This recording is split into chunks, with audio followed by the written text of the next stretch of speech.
grandfather was born with a cleft palate. My dad was born with a cleft palate.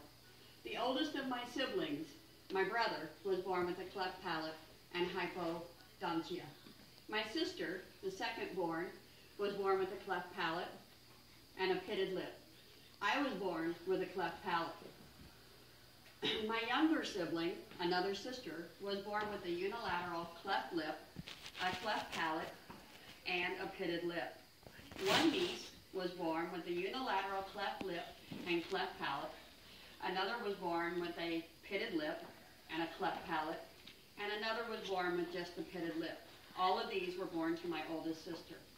My younger sister's firstborn, a son, was born with a unilateral cleft lip, cleft palate, and pitted lip.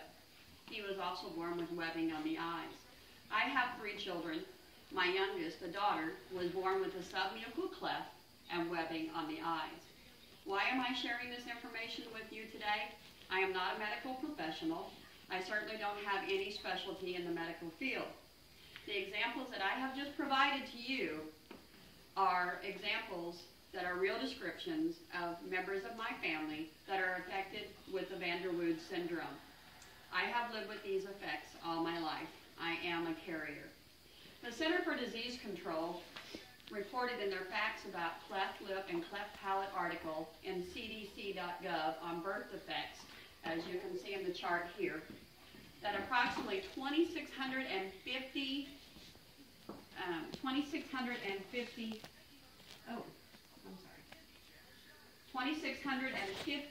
babies are born in the United States with a cleft palate. 4,400 babies are born in the United States each year with a cleft lip. According to my audience analysis, the majority of you have heard of the Woude syndrome. Most of you have known someone or are familiar with someone that has been affected with. And as I mentioned earlier, Wikipedia.org states that Woude syndrome is a genetic disorder characterized by the combination of lower lip pits, cleft lip, with or without a cleft palate, and or a cleft palate alone. Lip pits are one of the first effects that I want to introduce. There are 3 types of lip pits. There's the midline upper, commissural, and the lower lip. The most common is the 2 symmetrical lower lip pits flanking both sides of the midline in the bilateral sinuses. According to a statement from Robert Flores' 2013 journal, Congenital Lower Lips, what pathologies you need to know is lip pits were first reported in 1845 by Demarque, who thought that they were indentions made by the upper incisors. And this is a picture of congenital lip pits. In my audience analysis, some of you made reference to knowing someone that was born with a cleft lip or cleft palate. Cleft lip and cleft palates are birth defects that occur when a baby's lip or mouth do not form properly during the pregnancy. Cleft lip and cleft palate are facial and oral malfunctions that occur very early in the pregnancy, usually between the 6th and the 9th week. Clefting results when there is not enough tissue in the mouth or lip area, and the tissue that is available does not join properly together. A cleft palate is a split in the opening of the roof of the mouth, as you can see there. A cleft palate can involve the hard palate, which is the bony portion of the roof of the mouth, and or the soft palate, which is the soft portion in the back portion of your mouth. A cleft lip is a physical split or separation of the 2 sides of the upper lip, and appears, just as you see here, and appears as a narrow opening or gap in the skin or the upper lip.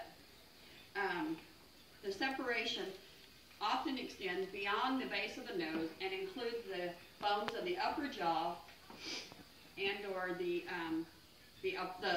upper gum. Cleft lip can be unilateral, which is one side of the lip, or bilateral, which is the full lip. Cleft lip and cleft palate can occur on one or both sides of the mouth. Because the lip and the palate develop separately during the pregnancy, it is possible to have a cleft lip without a cleft palate without a cleft lip, or to have both together. Van der Woude is described as a condition that affects the development of the face, but other abnormalities have been associated with children born with VWS. Hypodontia, which is a missing or unusual placement of the teeth, is present in 10 to 81% of affected individuals. Hypoplasia is defined in November's 2014 article under medicinenet.com as the underdevelopment or incomplete development of tissues or an organ. Limb abnormalities, this is where the webbing takes place in the hands, feet, genitals, etc., comes into VWS. My daughter was born with webbing on the upper and lower eyelids. According to my audience analysis poll, most of you knew that VWS had to be a genetic issue, although some of you thought that it was related to something that was done during the pregnancy. Well, actually, you all could be right. Studies have indicated, like the disease and conditions of cleft palate and cleft lip article written by a host of individuals from the Mayo Clinic, that facial abnormalities have been linked to smoking, drinking, and other medications taken during the pregnancy. For the most part, these facial deformities are due to mutations of the IRF6 gene that causes Van der Woude syndrome. The IRF6 gene provides instructions for making a protein that plays an important role in early development.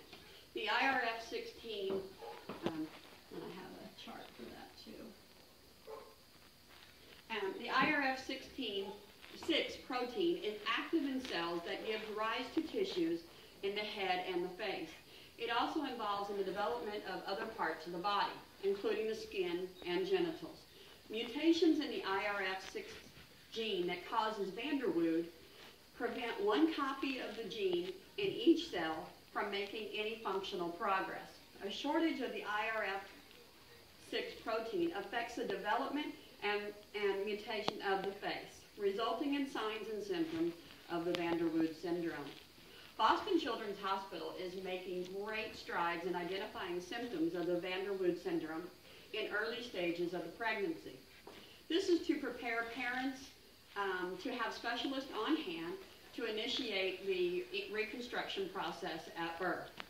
The article under Kids MD Health Tips page titled Cleft Lip and Cleft Palate in Children states that they are conducting groundbreaking scientific research to better understand the causes of cleft lip and cleft palate, and to identify new therapies and working toward finding a cure. Cleft lip may be detected in ultrasound beginning in the 18th week of the pregnancy. As the fetus continues to develop, it may be easier to accurately diagnose a cleft lip. Cleft palate occurs on its own and it is more difficult to diagnose, obviously because it's on the inside of the fetus's mouth. Gregory John Wyatt, MD, in his article titled Reconstructive Surgery for Cleft Palate Treatment and Reconstructive MedScap 1994 states, complications of a cleft palate, including feeding problems, airway obstructions, and otitis media, may require medical management prior to repair. A child born with a cleft lip and or a palate can begin early treatment to enable restoration of a normal appearance as possible before the child begins interaction. To repair these cleft lips and cleft palate, the surgeon will make incisions on either side and bring the tissue back together. So, repair of the palate is directed at producing normal speech. In most children, a cleft palate may involve only a tiny portion of the back of the roof of the mouth. For others, it may mean complete separation that extends from front and back. Kids Health 1995 article states that most kids born with these can have surgery to repair these defects between 12 and 18 months of life. VWS, Van der Woude syndrome. We are not freaks. We are not challenged. We are born with a defect that affects the development of the face that just requires additional medical attention. Are we limited? Not at all. Medical technology has made great advances in early diagnosis and immediate treatment. With proper medical attention and language development, children born with deficiencies of VWS can and will live a normal life. And this is a picture of my daughter who was affected by VWS and is living a normal life. Thank you.